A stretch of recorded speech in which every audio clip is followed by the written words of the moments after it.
Nah, kenapa aku berniat ingin, membagi pengalamanku ini karena menurut aku ya, di Indonesia ini belum banyak yang atau masih banyak yang tidak paham apa itu long covid gitu.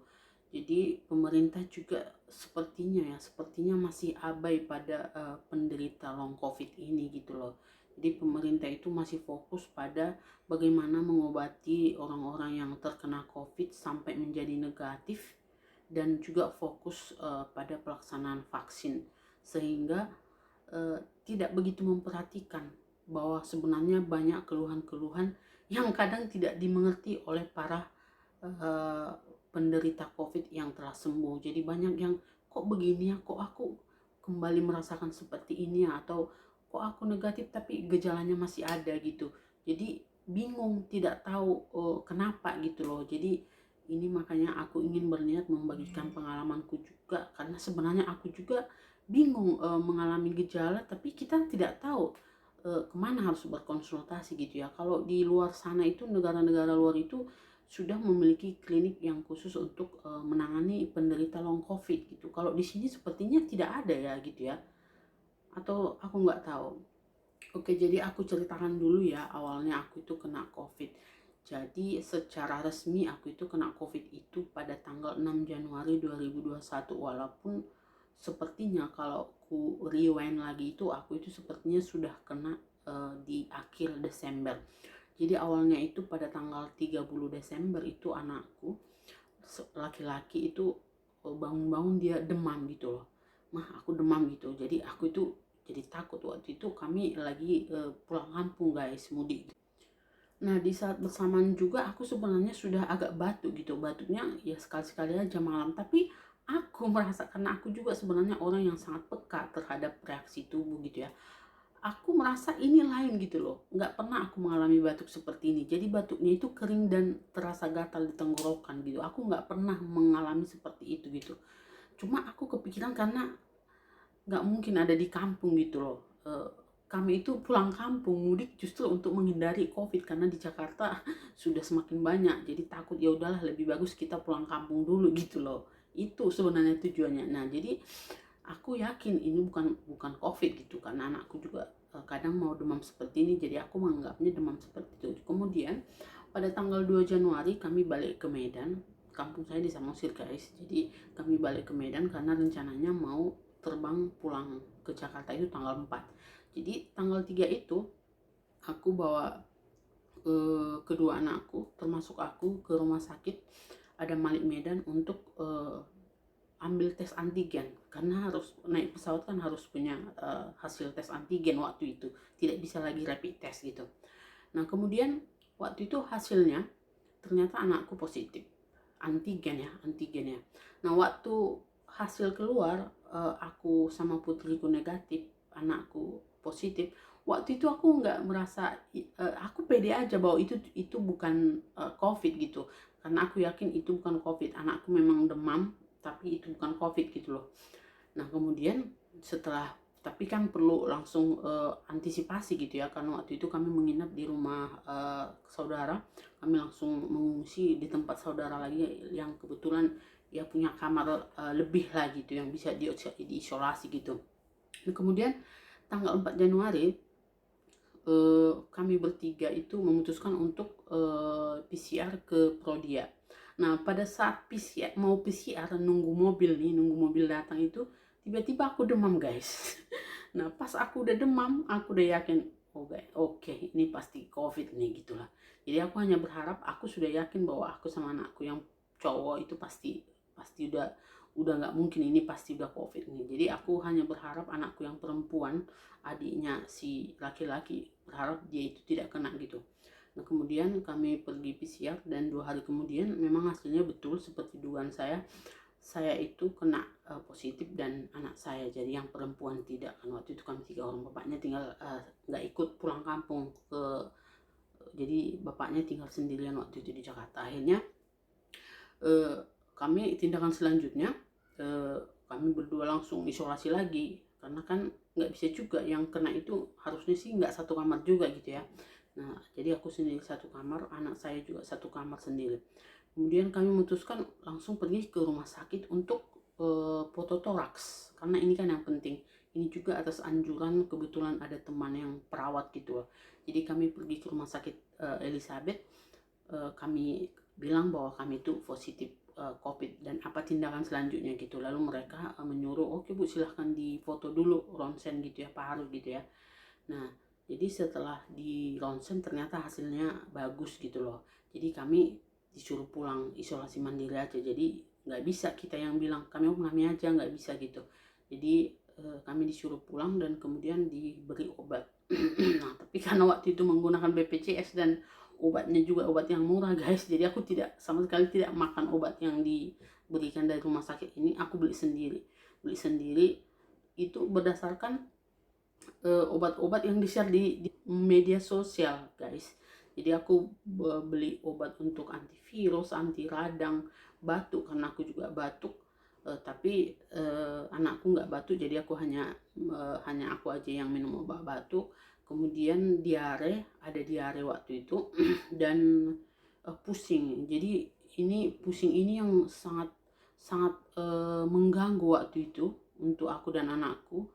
Tapi aku sendiri sih tidak hanya 2 hari mengalami pusing dan demam karena aku langsung minum paracetamol. Setelah itu nggak lagi. Jadi waktu itu yang aku alami itu batuk semingguan, demam 2 hari, pusing 2 hari, diare 3 hari. Nah selama itu aku juga minum air sirih, terus kelapa hijau, terus rajin diolesi dengan kutus-kutus, dan kemudian juga minum Lianhua yang seperti ini ya, yang terkenal itu. Katanya sih hampir semua minum ini ya, Lianhua ini. Nah ini juga, ini aku minum sampai 2 minggu guys. Bayangkan 2 minggu dengan dosis 3x4 kapsul sehari. Nah ternyata guys, ini juga kita harus hati-hati. Ini sebenarnya dosisnya itu benar 3x4 kapsul sehari, tapi hanya boleh diminum 3 hari guys. Lebihnya itu tidak boleh karena katanya ini bisa menyebabkan penggumpalan darah gitu guys. Jadi hati-hati kalau ini katanya bagus, dan nggak tahu juga apakah ini juga terbantu waktu aku sakit. Tapi memang cara minumnya itu hanya boleh 3 hari guys.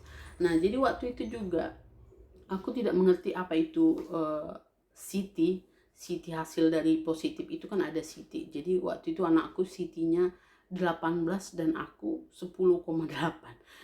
Jadi waktu itu aku nggak paham apa itu CT, yang penting positif, udah konsen untuk menyembuhkan gitu ya. Nah ternyata setelah sembuh baru tahu bahwa CT itu menandakan semakin rendah CT kita artinya semakin banyak virus yang ada di dalam tubuh kita dan semakin berpotensi untuk menyebarkan ke orang lain gitu. Jadi ada untungnya guys, aku tidak tahu, bisa makin down ya kan. Jadi selama COVID itu aku tidak mau membaca berita-berita tentang jumlah kematian, apalah itu bikin down. Aku hanya mau menonton cerita-cerita lucu, pokoknya yang benar-benar menghibur guys. Nah kemudian 14 hari kemudian kami tes dan negatif. Setelah negatif kamu langsung pesan tiket pesawat dan pulang ke Jakarta.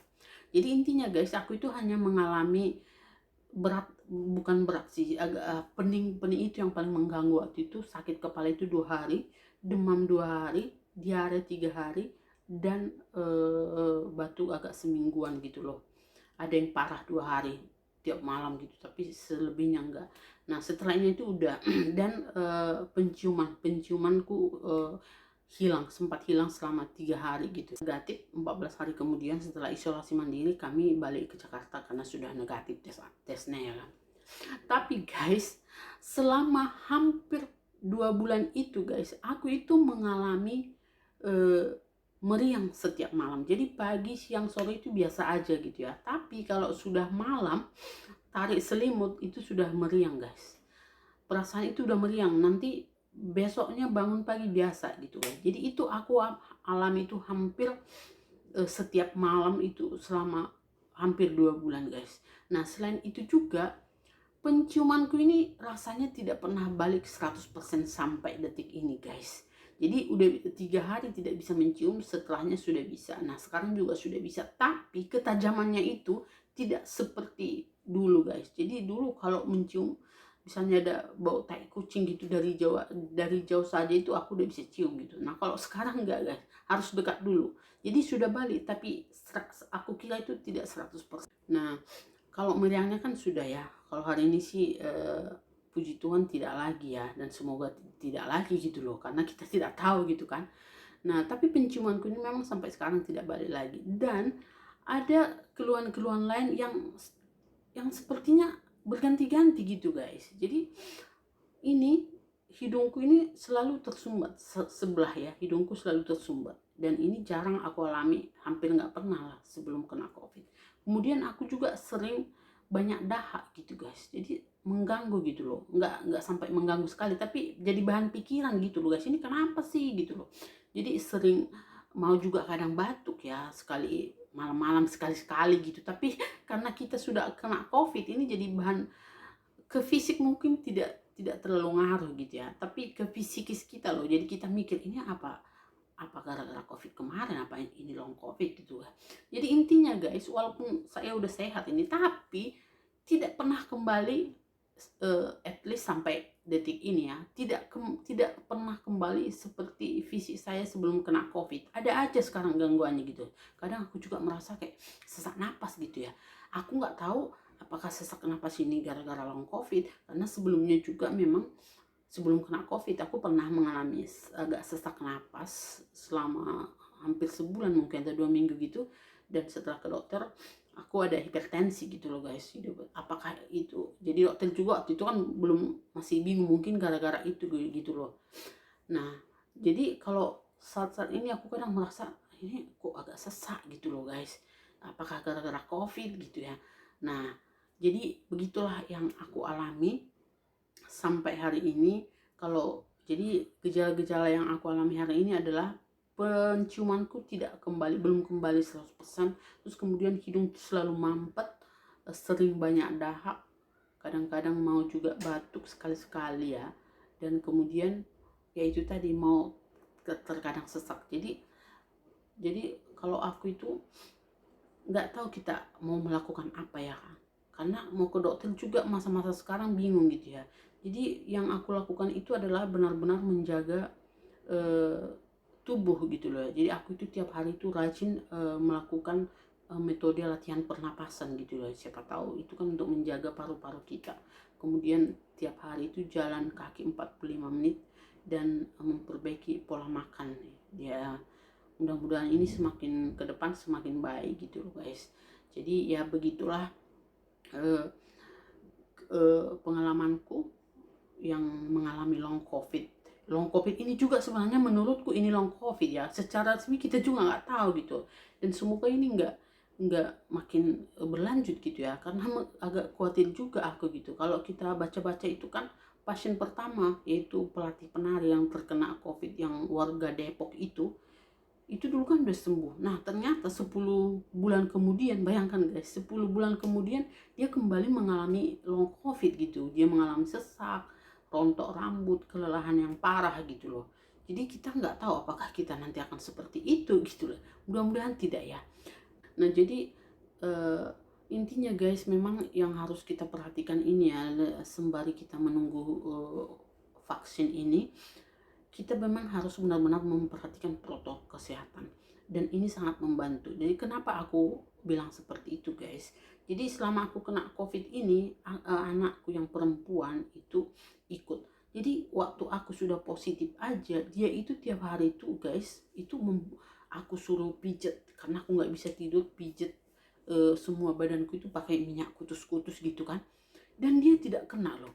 Jadi selama berhari-hari dia itu melayani kami, karena nggak ada yang melayani gitu kan, walaupun ada saudara, tapi kan bagaimanapun dia tetap ikut gitu ya.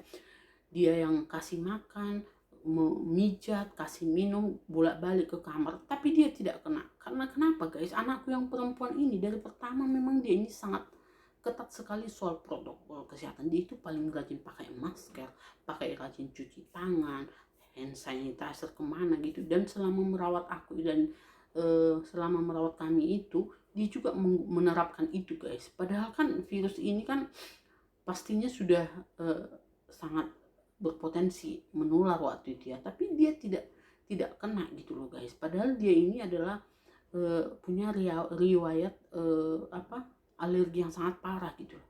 Kena debu sedikit langsung kambuh, kena dingin sedikit langsung kambuh. Jadi artinya dia pun sebenarnya punya potensi kena gitu loh, tapi dia tidak kena. Jadi mungkin ini juga perlunya kita memperhatikan protokol kesehatan. Kalau kita benar-benar menerapkan rajin pakai masker yang benar gitu loh guys, bukan hanya pakai masker, pakai yang 3 lapis, terus menutup, tidak ada ruang untuk masuk dari pinggir gitu loh, rajin cuci tangan, jangan pegang mulut, rajin pakai hand sanitizer, itu mudah-mudahan bisa terhindar gitu loh guys. Oke guys, jadi mungkin buat kalian yang menonton dan punya pengalaman tentang long covid dan mungkin pengen nanya-nanya, jadi kita mungkin juga bisa share ya, berbagi pengalaman di sini, siapa tahu bisa saling berbagi info gitu loh guys. Oke, sampai di sini dulu sharingku kali ini, bye bye.